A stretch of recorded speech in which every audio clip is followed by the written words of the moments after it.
Os ministros do STF devem julgar hoje 2 recursos apresentados pelo Ministério Público Eleitoral que questionam uma decisão do TSE. Em ambos, o relator é o ministro Ricardo Lewandowski. As ações questionam decisão do presidente do TSE que não aceitou o recurso apresentado pelo MPE sobre registro de candidatura. O presidente do Tribunal Superior Eleitoral entendeu, com base na súmula do órgão, que o Ministério Público não tem legitimidade para recorrer de decisão. Para recorrer de decisão judicial que concedia registros de candidatura. Isso vale tanto para o MPE quanto para candidato, partido político e coligação, quando não estiver em discussão matéria constitucional. O MPE afirma que pode sim recorrer de decisão favorável à candidatura. De acordo com o Ministério Público, essa autorização está na Constituição Federal para garantir direitos. O STF reconheceu a repercussão geral do tema. O outro recurso foi apresentado por uma coligação que alega violação ao princípio do devido processo legal. Nos 2 casos, os ministros devem decidir se o MPE e a coligação possuem legitimidade para recorrer. Bom, e dia de sessão plenária, você já está acostumado, a gente recebe aqui no estúdio a consultora jurídica da TV Justiça, a doutora Gisele Reis. Doutora, boa tarde, obrigado pela participação. Estes processos já estavam na pauta de julgamento da semana passada, não é? Estavam sim, Fred. Boa tarde a todos, mas eles não foram chamados a julgamento. Neste caso em especial, o Ministério Público Eleitoral pretende ver reconhecido o seu direito de recorrer, independentemente de ter ou não impugnado o registro de candidatura. O entendimento do Tribunal Regional Eleitoral foi de que o Ministério Público não detém legitimidade para recorrer naqueles casos em que não houve uma impugnação prévia do registro de candidatura. Mas o Ministério Público, com base, inclusive, até no artigo da Constituição Federal, que lhe confere a prerrogativa da defesa da ordem jurídica, do regime democrático, dos direitos sociais e individuais indisponíveis, independentemente de ser parte ou não no processo, de ver reconhecida pelo Supremo Tribunal Federal essa legitimidade recursal para fazer valer os princípios previstos na Constituição Federal. Doutora Gisele, neste caso, o registro de candidatura diz respeito a qual cargo político? Neste caso em específico, são 2 recursos, né, que estão na pauta. Em um deles, esse que eu acabei de mencionar, ele trata de um registro de candidatura a um cargo de vereador de Nova Friburgo, no Rio de Janeiro. De acordo com o Tribunal Regional Eleitoral, inicialmente, Fred, até é interessante esclarecer que esse registro foi negado pelo Tribunal Regional Eleitoral, porque o candidato não teria apresentado um esclarecimento em relação à certidão de antecedentes criminais. Mas aí ele recorreu ao Tribunal Superior Eleitoral e houve uma reforma dessa decisão. Então, contra essa reforma da decisão é que o Ministério Público Eleitoral, na verdade, está se insurgindo, né?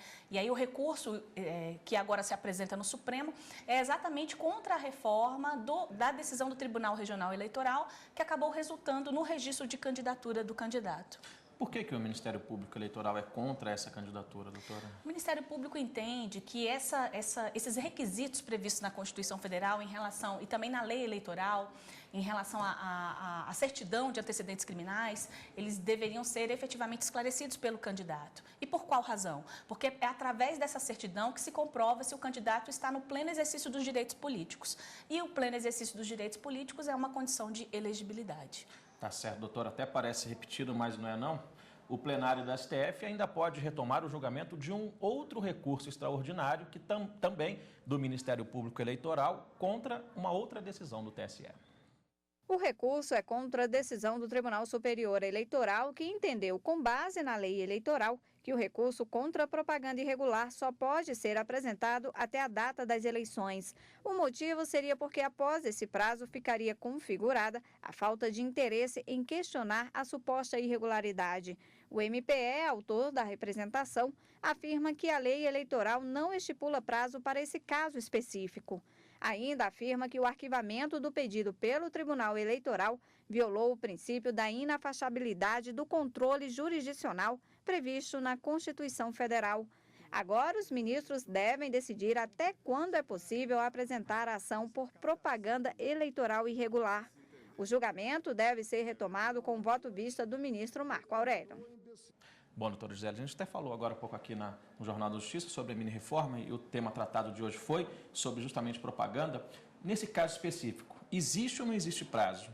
Fred, isso na verdade é que os ministros vão definir. O que, na verdade, o Ministério Público argumenta? Que não existe nenhum prazo especificado na legislação eleitoral quanto à impugnação, à representação por propaganda irregular. No entanto, o entendimento do Tribunal Superior Eleitoral tem sido no sentido inverso. Só vale representação por propaganda irregular se ela for feita até a data das eleições, ou seja, até a data do pleito. Se ela for apresentada fora desse prazo, ela é considerada extemporânea, e aí o Tribunal Superior Eleitoral tem entendido que não há mais objeto em relação a se discutir a irregularidade ou não daquela propaganda irregular. Então, por essa razão, o Tribunal Superior Eleitoral tem esse entendimento. E os ministros vão se debruçar sobre esse tema e colocar um ponto final em relação a essa divergência. O que fundamentou esse entendimento do TSE? Para o TSE, qual é a finalidade da propaganda regular? É possibilitar igualdade de condições na disputa eleitoral. Então, se essas eleições já aconteceram, então aquela propaganda irregular não tem mais o condão de interferir no processo eleitoral.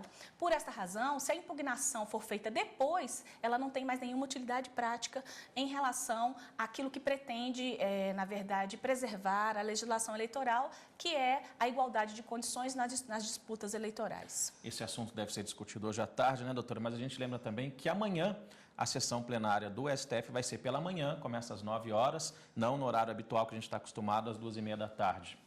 Vamos mudar de assunto, doutora?